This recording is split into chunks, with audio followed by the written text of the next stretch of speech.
우리 함께 오늘 하나님이 주시는 말씀 보겠습니다. 마태복음 28장 18절에서 20절까지입니다. 마태복음 28장 18, 19, 20절 세 절인데요. 우리가 함께 한번 읽으면 좋겠습니다. 18, 19, 20절 같이 읽습니다. 시작.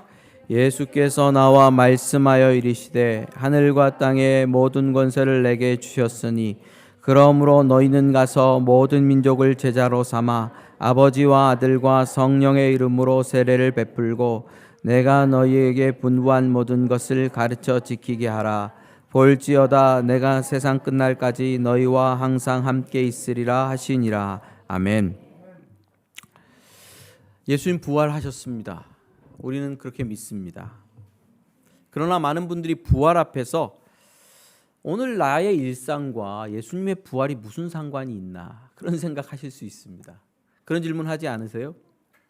죽은 다음에야 내세에 부활의 영광을 누릴 수 있는 거지 오늘 그 부활이 내 인생에 무슨 상관이 있나.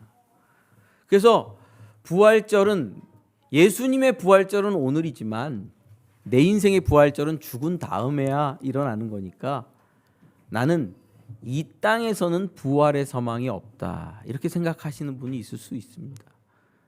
그래서 부활절이 별로 안 기쁘고 나랑 별로 상관이 없어지는 느낌으로 생각될 수도 있습니다. 그러나 부활은 현재 오늘 우리의 문제입니다. 그리고 부활은 우리 일상 속에서 일어나고 있는 문제입니다. 그래서 우리는 오늘도 일상 속에서 부활의 소망을 가지고 살아가고 그렇게 살 수 있습니다. 일상과 부활에 대하여 여러분들과 함께 오늘 진리의 말씀 안에서 은혜를 나누면 좋겠습니다. 왔다 갔다 하셔도 됩니다. 이제 카메라 한번 왔다 갔다 하셔도 자유롭게. 오늘 우리가 읽은 본문 마태복음 28장에는 예수님께서 부활하신 후에 마지막에 제자들에게 유언처럼 떠나시면서 하신 말씀이죠. 유훈이죠. 유훈. 예수께서 나와 말씀하여 이르시되 하늘과 땅의 모든 권세를 내게 주셨으니 그러므로 너희는 가서 모든 민족을 제자로 삼아 아버지와 아들과 성령의 이름으로 세례를 베풀고 내가 너희에게 분부한 모든 것을 가르쳐 지키게 하라. 볼지어다 내가 세상 끝날까지 너희와 항상 함께 있으리라 하시니라. 예수님께서 부활하심으로 예수님 자신에게 생긴 변화가 있어요. 뭔지 아십니까? 우리는 이런 부분들에 대해서 좀 생각하지 못하는데요. 부활하심으로 예수님은 하늘과 땅의 모든 권세를 하나님 아버지로부터 받으셨습니다. 우리가 한국 드라마 많이 보잖아요. 여자분들이 좋아하시는데 한국 이 현대물에서 빠질 수 없는 드라마의 소재는 항상 재벌 아닙니까? 재벌과의 로맨스 빠지지 않잖아요.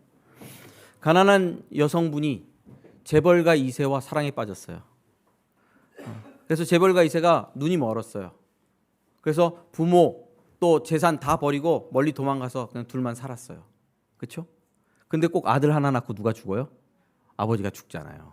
아버지 죽고 어머니도 애를 잘 키우다가 한 초등학교 몇 학년쯤 돼서 어머니도 돌아가셨어. 근데 까만 차를 타고 누가 나타납니까? 까만 차를 타고 할아버지가 딱 나타나. 내가 네 헬압이다. 그리고 데리고 가서 살잖아요. 근데 얘가 재벌 3세죠? 재벌 3세인데 참 핍박과 고난을 받으면서 살아요. 주변 사람들로부터. 네만 없었으면 내가 다 물려받을 텐데 핍박과 고난을 받으면서 살아요. 삐뚤어지기도 하고 사고도 치기도 하고. 그렇죠? 그러다가 나이가 됐어요. 이제 대학 졸업할 나이가 됐어요. 헬레비가 부르죠. 야, 너 오늘 우리 회사에 네가 말단으로 취직해서 들어와라. 기획실 하여튼 그 말단으로 들어와라. 몰래 그 회사에 입사시키잖아요. 꼭 몰래 입사시키잖아요. 입사시켜서 딱 갔는데 첫날부터 욕을 먹고 일을 잘못한다고 말을 듣고 그러다가 꼭 거기서 또 이제 어여쁜 여성분을 만나서 사랑에 빠지고 그러다가 회사의 어떤 사활이 걸린 그런 프로젝트를 그 팀에서 맡았는데 막 위험하고 외부에 공격이 있고, 근데 누가 리더십 발휘합니까? 이 3세가 리더십을 발휘해가지고 딱 문제를 해결하고 프로젝트를 성공시키잖아요. 그리고 나서 공개되잖아요. 알고 보니 재벌 3세였다. 자, 재벌 3세가 공개가 되고 나서 이사회에서는 어떤 일이 일어납니까? 이사회에서는 능력 있다. 쟤를 우리 회사의 회장으로, 차기 회장으로 물려받을 사람으로 우리가 인정하자라고 이사회에서 투표해가지고 결정하잖아요. 안 그런가요? 뻔한 스토리. 너무 뻔한 스토리. 여러분, 예수님을 보십시오. 예수님은 어떤 일을 하셨죠? 하나님의 말씀을 따라 이 땅에 오셨고 말씀에 순종하여 고난과 고통을 받으셨고 십자가에 죽기까지 충성하셨고, 그래서 십자가에서 모든 사람의 죄를 지고 죽으셨어요. 자, 모든 일을 다 이루셨어요. 재벌 3세가 한 것처럼. 비유로 말하자면. 그럼 이제 뭐 하는 일만 남았습니까? 하나님 아버지의 뜻을 A부터 Z까지 다 이루신 걸 보니까 예수는 하나님의 아들이다. 의로운 사람이다. 하나님의 나라와 권세를 물려받을 수 있을 만한 사람이다 라는 게 인정되는 거예요. 그래서 하나님 아버지께서는 성령을 보내서 예수를 살려내시고 그에게 하늘과 땅의 모든 권세를 맡기셨어요. 할렐루야. 부활로 하나님의 아들, 죽으심과 순종으로 하나님의 아들로 인정을 받아 부활했고 하늘과 땅의 모든 권세를 물려받으셨습니다. 예수님이 부활하셨다는 사실은 하나님의 아들로 의로운 사람으로 하나님에게 순종하여서 모든 일을 이루셨다는 뜻입니다. 예수님이 부활하셨다는 것은 하나님의 아들로 인정을 받아 하나님의 모든 권세, 왕권, 권력을 다 하나님으로부터 물려받으셨다는 뜻입니다. 할렐루야. 바울 사도는 빌립보서 2장 6절에서 11절에 이 부분을 이렇게 써서 노래를 부르고 있습니다. 그는 근본 하나님의 본체시나 하나님과 동등됨을 취할 것으로 여기지 아니하시고 오히려 자기를 비워 종의 형체를 가지사 사람들과 같이 되셨고 사람의 모양으로 나타나사 자기를 낮추시고 죽기까지 복종하셨으니 곧 십자가의 죽으심이라.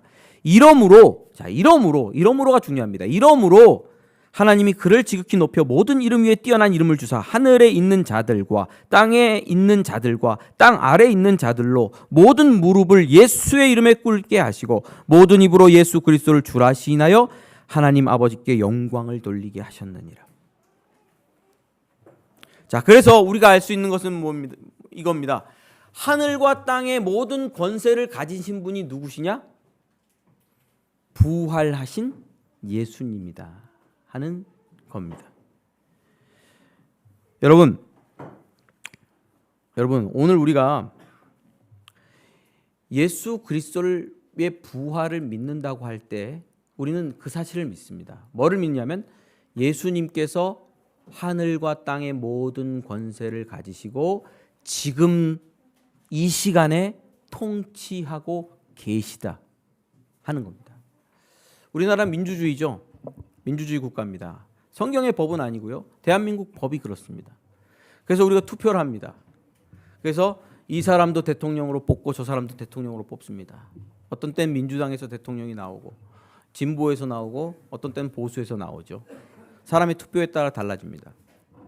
그러나 부활하신 예수님을 믿는 사람들은 그 모든 상황 속에서 역사하시고 주관하시는 분이 계시다 하는 사실을 믿습니다. 누구죠? 단순히 창조주 하나님이라고 말하지 않습니다. 부활하셔서 하늘과 땅의 권세를 가지신 예수님께서 지금 우리나라 우리 민족을 통치하고 계시다라고 믿습니다. 그런 고백이 부활하신 주님을 믿습니다 하는 겁니다. 우크라이나 땅에 전쟁이 일어났잖아요. 전쟁을 통해서 우리 주님께서 다스리시고 통치하신다고 생각하십니까? 전쟁은 하나님과 아무런 상관이 없는 거고 인간의 악만 드러내는 것일 뿐이다라고만 생각하십니까? 부활하신 예수님을 믿는 사람은 그렇게 믿지 않습니다. 이 전쟁에 대한 책임을 물을 자에게 물으시고 전쟁을 통하여 심판할 자를 심판하시고 분명한 것은 고통과 어려운 자들을 돌보시기를 소원하시면서 하나님께서 인류의 역사를 선한 길로 하나님의 뜻대로 이끌어 가실 거라는 사실입니다. 전쟁의 책임이 누구에게 있는지 앞으로 어떻게 될지 우리는 알지 못합니다. 그러나 분명한 것은 하늘과 땅의 모든 권세가 부활하신 주님께 있다 하는 겁니다. 오늘도 우리는 그걸 믿습니다. 그게 부활하신 주님을 믿는 겁니다. 코로나로 2년 넘게 힘들었잖아요. 코로나는 왜 왔습니까?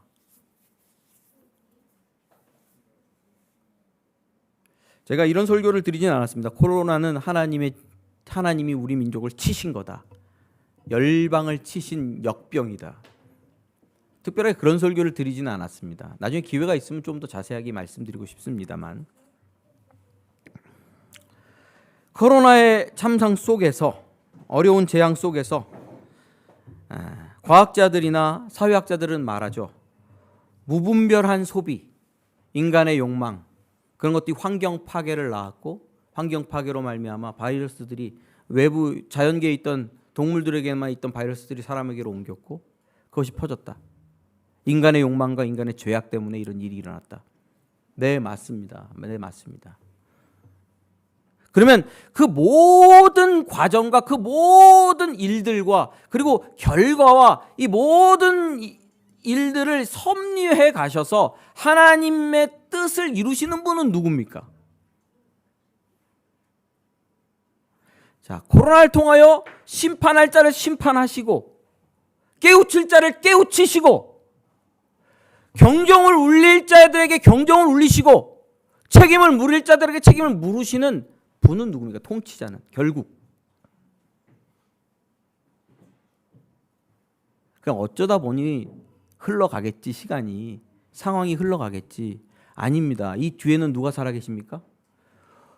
주 십자가에서 죽으시고 부활하신 예수님께서 살아계셔서 역사하고 계신다라고 믿는 겁니다. 그 방향은 저는 때때로 잘 모르겠습니다. 어떤 방향으로 우리 인류를 이끌어 가시고 마지막 재림이 언제 어떻게 올지 저는 잘 모르겠습니다. 아직 미련한 목사라. 그러나 분명한 것은 이 모든 일들을 섭리하시고 주관하고 다스리는 분이 있다. 그분은 누구냐? 십자가의 고난과 십자가의 죽으심으로 순종하여 하나님께 인정받았어요. 하나님의 아들로. 그래서 부활하사 하늘과 땅의 모든 권세를 물려받은 분이에요. 예수님. 그분이 하나님께 물려받은 권세와 능력으로 오늘도 온 땅을 주관하고 통치하고 계신다는 겁니다. 우리나라 대통령이 정의롭지 못하고 정직하지 못하고 공의롭지 못하고 가난하고 어려운 약자들에게 고통을 주고 그럼 누가 싫어하시죠? 하나님이 싫어하십니다. 그럼 하나님이 심판하실까요? 가만히 둘까요? 예수 그리스도를 통하여 다스리십니다. 심판의 다스림으로 다스릴 거다. 저는 그렇게 믿습니다. 교회 다닌다고 하는 성도들이 기업을 운영하든지 가정을 돌보든지 저같이 이렇게 우리 교회가 운영하듯이 이렇게 자영업을 하든지 이런 일들을 통하여 가난하고 어려운 사람들을 겁박하고 억압하고 더 어렵게 한다면 누가 통치하실 겁니까? 부활하신 예수님께서 가만 놔두지 않을 겁니다. 살아 계셔서 다스리기 때문에 그렇습니다. 그분은 오늘도 부활하여 세상 권세를 가지고 통치하십니다. 자, 따라해 보시죠. 예수님 부활하셨습니다. 그래서 지금도 다스리십니다. 좀 큰 영역을 살펴봤죠. 그럼 그리스도인의 삶을 어떻게 다스리는지에 대해서도 좀 더 구체적으로 살펴보면 좋겠습니다. 왕들과 통치자들과 세상과 자연 만물을 통치하는 것뿐만 아니라 우리 그리스도인들의 삶은 어떻게 부활하신 예수님께서 통치하실까? 살아보니까요 참 힘들어요. 우리 저보다 연세가 많으신 분들도 좀 있지만 참 이게 숨 막히고 너무 기진하고 이렇다 하는 생각이 들 때가 많이 있습니다. 목회 현장 있잖아요.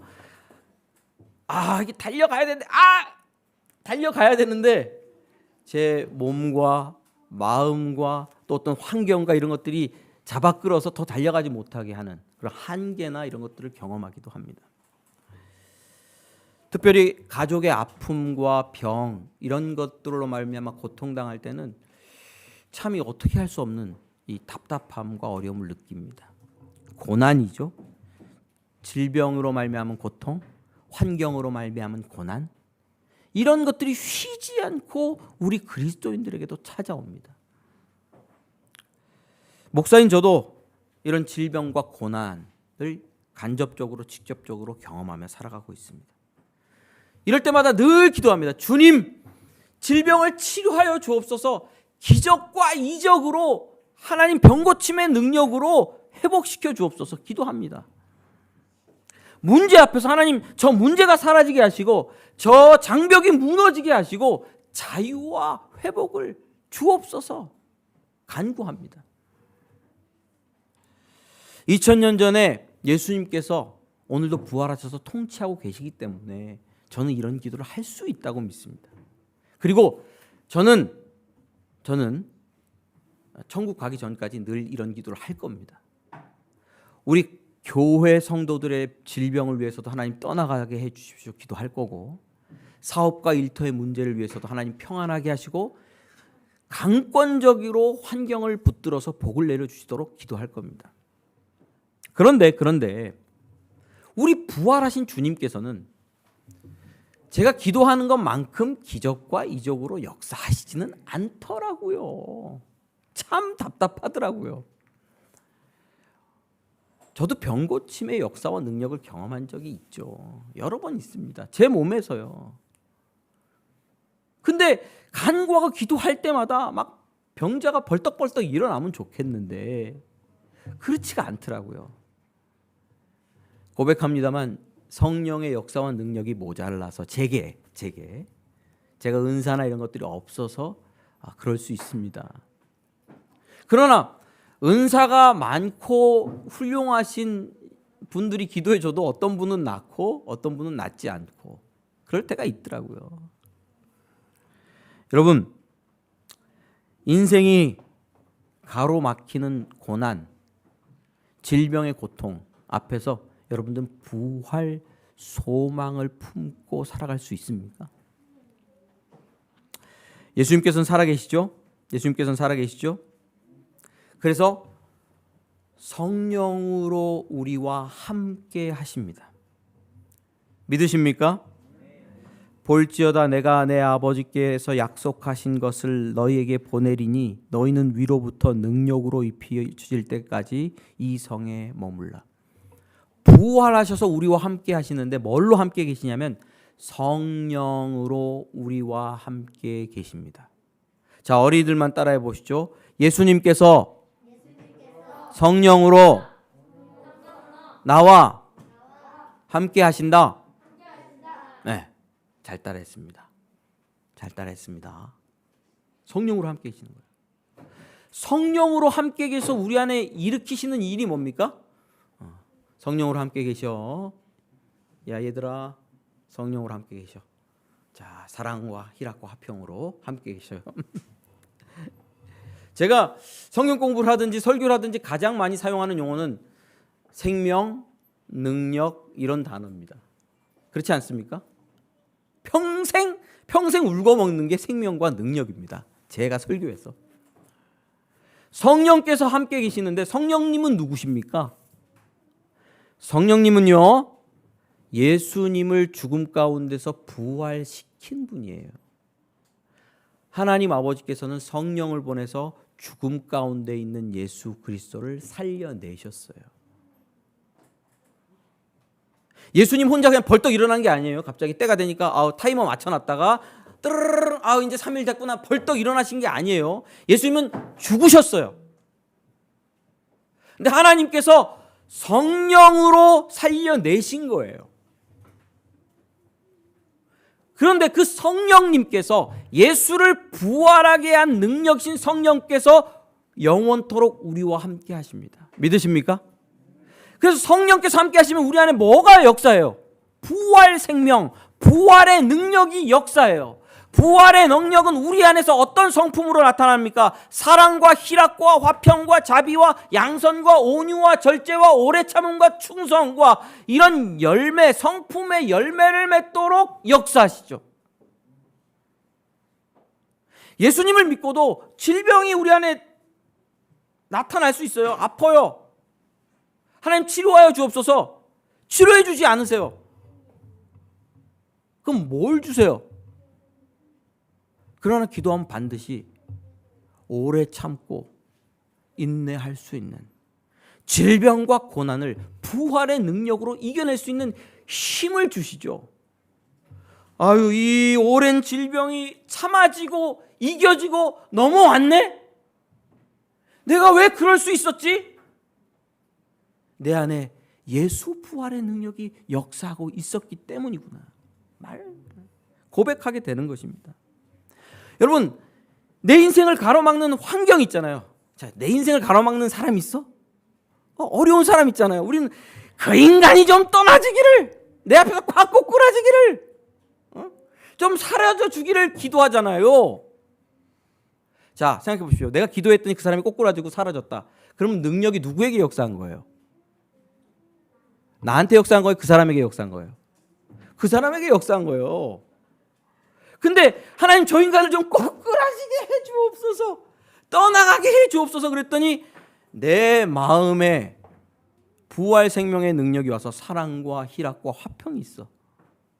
그 인간 때문에 기뻐하고, 그 인간 때문에 평안하고, 그 인간 때문에 오래 참을 수 있게 되더라. 와, 그 능력이 내게 머무는 거예요. 이제는 내게 머무는 거예요. 사랑과 희락이 내 안에 넘치는 것을 보면서 우리는 고백하죠. 부활 생명의 능력이 내 안에 있어서 나를 다스리고 있구나. 누가 부활하신 게 맞다? 예수님 부활하신 게 맞다.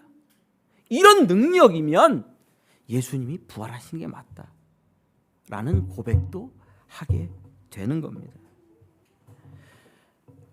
우리 안에서 사랑, 희락, 화평, 오래 참음, 교회를 향한 충성.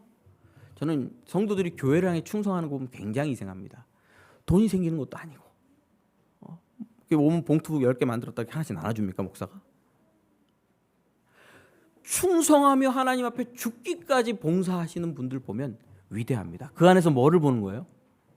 예수 그리스도 안에 있는 부활 생명의 능력도 보는 거죠. 자, 부활 주일 아침에 이제 뭐 오후가 돼가고 있지만 아침에 여러분들을 돌아보십시오. 나는 이 매일매일 닥치는 일상을 나와 동행하시는 성령 하나님, 예수 그리스도의 영인 성령 하나님, 예수 그리스도를 부활케 한 능력인 성령 하나님과 함께 동행하며 사랑과 희락과 화평과 자비와 양선과 온유와 절제와 오래 참음과 충성으로 살아내고 있는가? 그러면요, 그 중에서 한 가지라도 나타나고 있다면요, 여러분들 안에 부활 생명이 역사하고 있는 것입니다. 믿으시기를 바랍니다. 그런 마음 들잖아요. 미워 죽겠는데, 목사님 미워 죽겠어요. 내 맘대로 안 돼요. 그런 고백이 왜 있어요? 성령의 역사입니다. 사랑해야지. 안 돼. 사랑이 잘 안 돼. 마음도 그렇지만 생각도, 저런 인간은 사랑하면 안 돼. 미워해야 돼. 그런 마음의 고통이 왜 생깁니까? 그냥 미워하면 되지. 저 인간이랑 나는 끊고 지내자. 그냥 끊어버리면 되는데 그게 안 되는 이유는 뭡니까? 예수 부활 능력이 우리와 함께 하기 때문인 것을 저는 믿습니다. 주님의 부활이 저와 여러분의 일상과 아무런 관계가 없는 것이 아닙니다. 기도하고 구하는 모든 그리스도인들에게 부활의 능력이 임하고 있습니다. 부활의 능력으로 세상을 변화시키면 그게 나에게는 큰 유익이 없습니다. 부활의 능력으로 나를 변화시켜 주셔야 내게 유익이 있습니다. 부활의 능력으로 내가 하나님의 사람으로, 더 거룩한 사람으로, 예수 생명을 따라서 자라가는 하나님의 형상으로 자라나게 될 때 그것이 하나님께 영광이 되고 하나님께 기쁨이 되지 않겠습니까? 일상 속에서 여러분 기도합시다. 주님 도와주십시오. 이 모든 일상의 일들을 부활의 능력으로 이기게 해 주옵소서. 여러분 일상 속에서 신문 보면 기도하십시오. 우크라이나 땅을 위해서 기도하시고 이 나라 이민족 위정자들을 위해서 간구하시고 태풍이 올 때도 기도하셔야 돼요. 주님 태풍으로 이 나라가 큰 피해 없게 하여 주옵소서. 왜? 하늘과 땅의 모든 권세가 그분께 있으니까. 코로나가 닥쳐올 때 기도하는 거예요. 앞으로 여러 가지 어떤 질병과 재난이 올 수 있죠? 기도합니다. 그런 모든 일들을 통하여 우리 그리스도인들이 먼저 회개하고 주님께 돌아올 수 있도록 축복하여 주옵소서. 온 열방이 회개하고 주께로 돌아올 수 있도록 주여 도와주옵소서. 기도할 수 있잖아요. 부활하신 예수님께서는 성령으로 우리와 함께 계십니다. 근데 그분은 하늘과 땅의 모든 권세를 가지시고 생명과 능력으로 우리를 다스리시는 주님이십니다. 그분 앞에 인생을 드리는 놀라운 축복이 여러분들의 일상 속에서, 삶 속에서, 가정에서, 일터에서 이어지기를 주님의 이름으로 축원합니다. 할렐루야. 예수님 부활하셨습니다. 할렐루야. 우리 찬양하죠. 6월절 어린 양의 피로.